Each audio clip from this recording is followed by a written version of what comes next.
আসসালামু আলাইকুম রহমতুল্লাহ। আমি আব্দুল আল মামুন, আপনাদের সবাইকে আমার চ্যানেলে স্বাগতম। আজ আমরা এমন একটি পবিত্র স্থান সম্পর্কে জানব যেখানে যাওয়ার স্বপ্ন দেখে পৃথিবীর কোটি কোটি মুসলমান। এমন একটি মসজিদ যার প্রতিটি ইট, প্রতিটি স্তম্ভ এবং প্রতিটি প্রাঙ্গণ ইসলামের ইতিহাসের অমূল্য সাক্ষী। হ্যাঁ, আজকের ভিডিওটি মসজিদে নববী নিয়ে। ভিডিওটি শুরু করার আগে একটি ছোট্ট অনুরোধ। ভিডিওটি ভালো লাগলে লাইক দিন, চ্যানেলটি সাবস্ক্রাইব করুন এবং বেল আইকনটি অন করে রাখুন। চলুন শুরু করি। মসজিদে নববী সৌদি আরবের পবিত্র মদিনা শহরে অবস্থিত। এটি ইসলামের দ্বিতীয় পবিত্রতম মসজিদ। মহানবী হজরত মুহাম্মদ সাল্লাল্লাহু আলাইহি ওয়াসাল্লাম মক্কা থেকে হিজরত করে মদিনায় আসার পর ৬২২ খ্রিস্টাব্দে এই মসজিদ নির্মাণ করেন। শুরুতে মসজিদটি ছিল খুবই সাধারণ। কাঁচা ইটের দেয়াল, খেজুর গাছের কাণ্ডের স্তম্ভ এবং খেজুর পাতার ছাউনি দিয়ে এটি তৈরি করা হয়েছিল।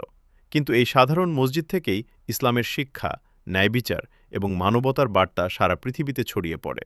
মহানবী সাল্লাল্লাহু আলাইহি ওয়াসাল্লাম শুধু এখানে নামাজই আদায় করতেন না, বরং এখান থেকেই সাহাবীদের শিক্ষা দিতেন, গুরুত্বপূর্ণ রাষ্ট্রীয় সিদ্ধান্ত নিতেন এবং ইসলামের বিভিন্ন বিষয় নিয়ে আলোচনা করতেন।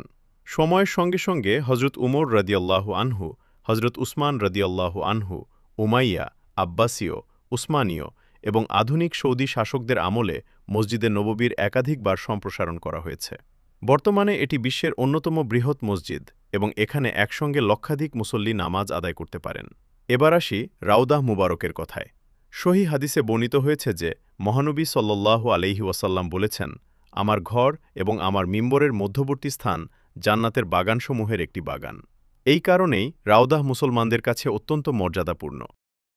মসজিদে নববী শুধু ইবাদতের স্থানই ছিল না, বরং এটি ছিল ইসলামের প্রথম শিক্ষা কেন্দ্রগুলোর একটি। এখানেই মহানবী হজরত মুহাম্মদ সাল্লাল্লাহু আলাইহি ওয়াসাল্লাম সাহাবায়ে কেরামকে কুরআনের শিক্ষা দিতেন, ইসলামের বিধান ব্যাখ্যা করতেন এবং নৈতিক চরিত্র গঠনের শিক্ষা প্রদান করতেন। মসজিদের একটি বিশেষ অংশ, যা সাহাবে সুফফা নামে পরিচিত ছিল, সেখানে অনেক সাহাবী অবস্থান করতেন। তারা দিন-রাত কুরআন শিক্ষা, হাদিস শিক্ষা, ইবাদত এবং জ্ঞান অর্জনে সময় ব্যয় করতেন। পরবর্তীকালে তারাই ইসলামের এই জ্ঞান পৃথিবীর বিভিন্ন অঞ্চলে ছড়িয়ে দেন। আজও মসজিদে নববীতে বিশ্বের বিভিন্ন দেশ থেকে আগত মুসল্লিরা কুরআন তিলাওয়াত করেন, ইসলামী জ্ঞানার্জন করেন, বিভিন্ন আলেমের দারস ও হাদিসের আলোচনা শোনেন এবং এবাদতের মাধ্যমে নিজেদের আত্মাকে পরিশুদ্ধ করার চেষ্টা করেন। এভাবেই মসজিদে নববী যুগ যুগ ধরে এবাদত, শিক্ষা ও ইসলামী জ্ঞানের এক উজ্জ্বল কেন্দ্র হিসেবে তার মর্যাদা ধরে রেখেছে। ভিডিওটি শেষ পর্যন্ত দেখার জন্য আপনাদের সবাইকে আন্তরিক ধন্যবাদ। সবাই ভালো থাকবেন, সুস্থ থাকবেন। আল্লাহ হাফেজ।